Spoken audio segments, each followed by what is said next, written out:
So right before hopping on to film, I had to look up this drink to make sure I knew what it's made out of, which is weird because it's my favorite year-round thing to get from a coffee house, and I didn't know what was in it.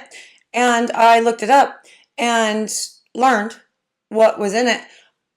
But I thought that it originated in London, and it did not. It was created in Ontario, Canada. And I found that odd. Really? And I don't know, I guess if I'd actually read the article instead of just reading the blurb so I knew what was in it, maybe I would know why they called it what they did, even though the gal that created it is from Ontario. But I didn't click button. I didn't do it. And so I am coming to you with partial information, but the information that you need is what it's made out of and also what it's called. And for the backstory, whatever.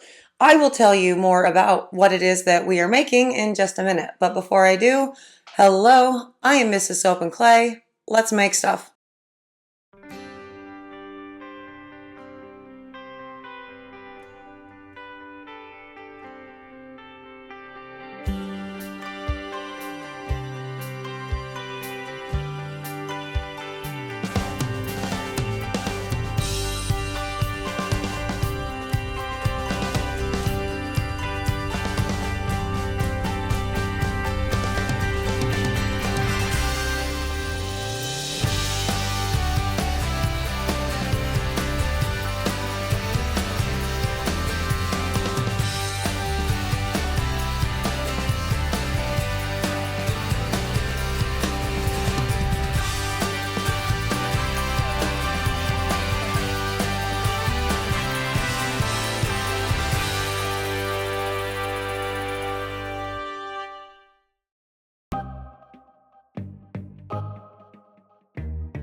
How's it going, Sudsers? Welcome back to the channel. You are at Soap and Clay, where we make all the soapy things, and you are here for day 136 of 365 days of soap.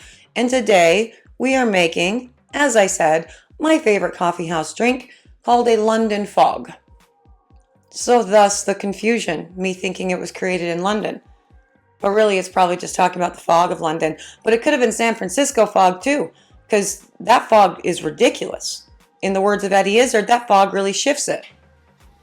Do you remember Eddie Izzard? But yes, we are making a London Fog in soap form, and so we will be using tea, an Earl Grey tea, because London Fogs are made with Earl Grey tea, cream or milk, and a vanilla flavoring. They're delightful. They're so good. My favorite drink ever. And we are going to be using, again, an Earl Grey tea to make this. Now, with this pour, I wanted to actually kind of model what a London Fog looks like in a cup. But that's not going to be true of all of the soaps that we make for all of this. Granted, the espresso shot, totally, yes, absolutely. This one, yes. For the other two soaps that we make for this line, they're going to be more kind of bold and fun because those are my other two favorite drinks and they're super bold and fun. But, I don't know why I'm talking about those today because we're not doing those today. We are doing a London Fog soap. So let's get to the video and we will, talk about it while I make it.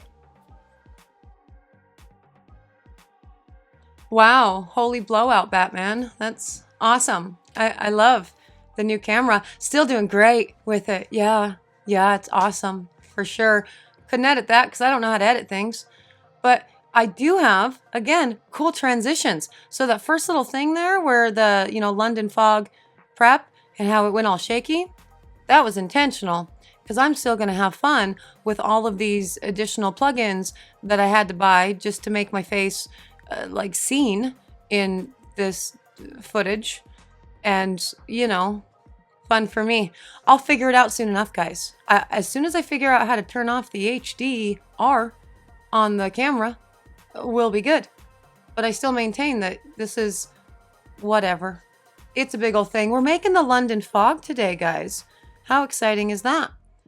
Answer, very exciting. Now, I did use tea in the lye solution, an Earl Grey, and the scent blend that I went with this guy is an Earl Grey plus some milk and honey, because a London fog is made with like Earl Grey and milk or cream, right? And vanilla. And so instead of vanilla, honey, because I didn't want it to discolor. So that is what we are rolling with. The blend together is really very delightful. You have that really bright like clean, crisp Earl Grey paired with the kind of warm, sugary dry down of the milk and honey. And that's delightful just across the board. And my plan for this bar was to separate it into 2 pieces just to kind of make it kind of look like a London fog like looks in a cup, in a mug, right?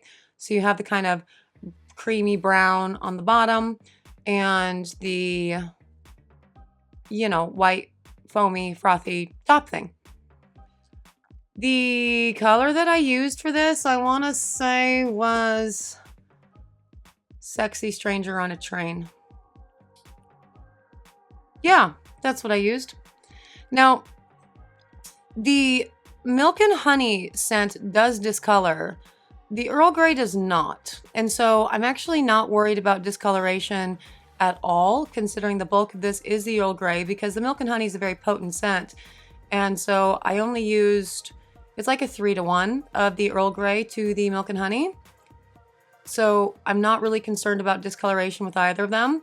And I cut out the part where I took the stick blender back to it because I wanted to, really. And I am putting in some tea leaves in this as well. Now this is not an Earl Grey blend. This is actually a chamomile blend because I didn't want the little exfoliants in this guy to be too dark. And so I used a chamomile tea for inside this for the exfoliant. And now let's go pour this and see what I do with the layers. My little transitions are fun too, but I didn't put a little plug-in on that title screen to make it shake and do weird things. I probably won't go back and change it at this point. Now, with this, I'm going to let this base set up for a minute before I take a... See, that's cute. It's weird. I have hundreds of these plugins to play with now to make the thing do weird things. And so my editings might be annoying for a while, but maybe eventually that means I will settle into, oh yeah, I like this effect and this one and blah, blah, blah. And it'll all be whatever. This is shit that you literally don't care about, but that's okay. I'm having fun with it. And that's, I guess, all that matters. As I was saying, wanted the bottom to set up for a while in the mold, which was the reason why I also took the stick blender to it. So it would set up faster in the mold because I want to create like a swoopy swoop effect. That's a real technical soap technique term. Swoopy swoop effect. To kind of mimic what the milk does when it's poured over the, you know, it kind of drops down a little bit. I don't know. That's my assumption of what it does. I don't actually know. But that's what I wanted to do with this bar. And I will also put, just for a nice contrast between the brown and the white top, I'm going to lay down a line of activated charcoal. So we'll have a nice black line between the two. And I'm hoping that creates a very stunning, awesome effect. We'll see. If you are hearing the dog's bark/whine right now, it's because I have both of the pups sitting right outside the soap shop. I have the door open right now and they are just sitting there, not allowed to come in, and they know it. They know the rules and they're behaving. They're doing what they're told, but they're also whining about it because they want to come in and they know that they cannot. So if you hear that, that's what's going on. They're not real happy with me right now, but you know what? Mama can get 16 minutes of the day on her own. This is my me time to come talk to you. So, you know, it's a short video. It's 16 minutes. It's not that long.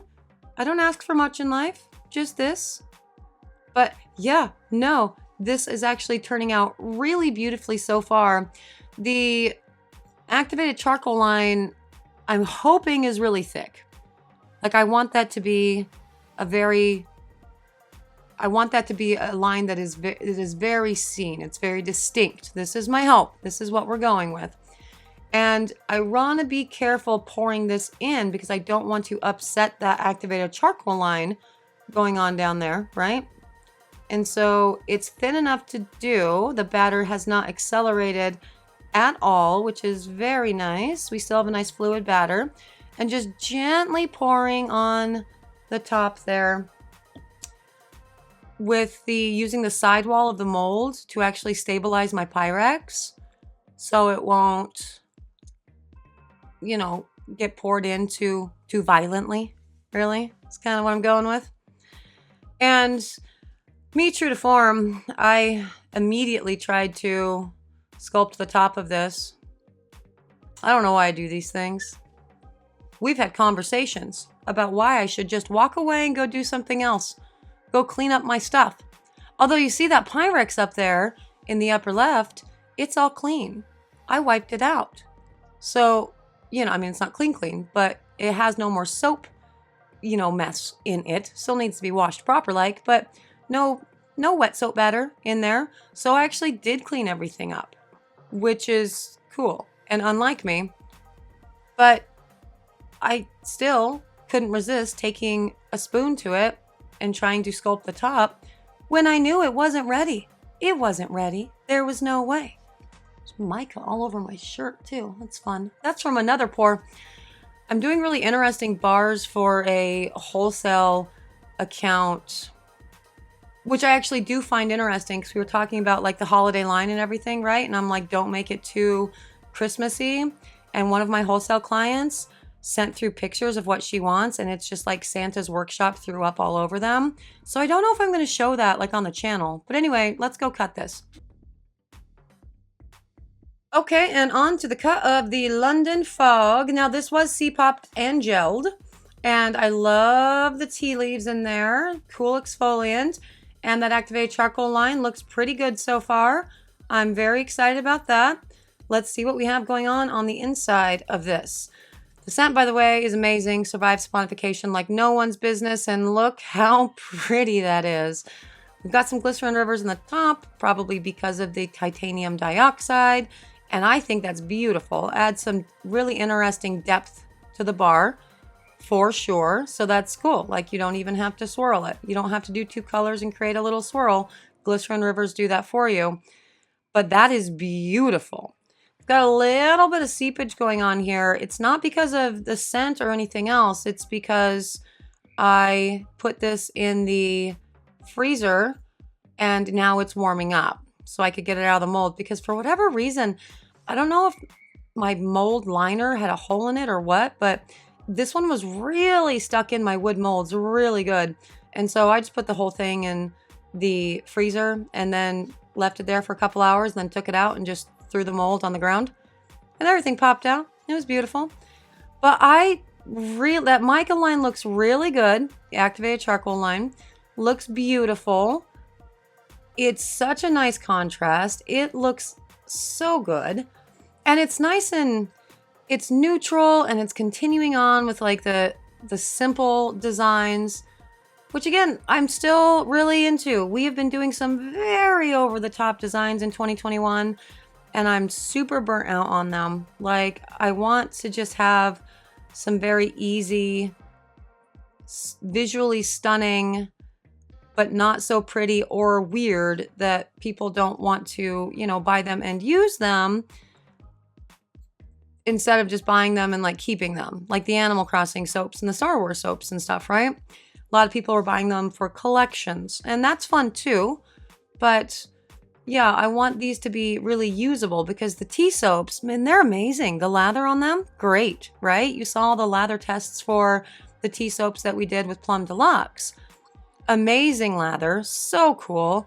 And so yeah, I want people to use these things. And so this will be the second part of my fall line and moving into the winter. And I do anticipate that this set, the whole series, will go down like gangbusters for gift sets during the holiday season. Oh, look, a glitch too. Sorry, I keep messing everything up. That was intentional as well. I'm not going to stop playing with all of these plugins because I paid for them, and I'm going to get my money's worth, because after today, I probably won't ever need to use that stupid plugin ever again, because I'm going to fix my camera. But that is day 136, the London Fog Bar. And there it is, the London Fog. And I really find this bar of soap totally stunning. It's very simple, but just like with a little swoop in the middle and the mica line throughout, gorgeous. So, so pretty. Smells amazing because it smells like Earl Grey tea mixed with some like milk and honey scents, and it's great. It is probably my favorite so far in this line, but the reason why the espresso shot doesn't get nearly the amount of love that she should right now is because I have made her so many times over the last years and years and years and years.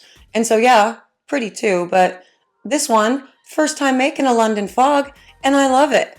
If you're interested in getting either the espresso shot or the London Fog, you know the deal. I'm not done with the line. When I have done so, you can get them at soapandclay.com. In the meantime, subscribe, do the things that I'm supposed to tell you. That would be excellent. For those of you who are subscribed and have done those things, hey, Sudzer, thank you. You are amazing each and every day. Go to your coffee house and get yourself a London Fog and then report back and tell me how much you love it because they're amazing. I am out of here for today, but I will see you guys all again tomorrow for another round of soapy fun. Bye.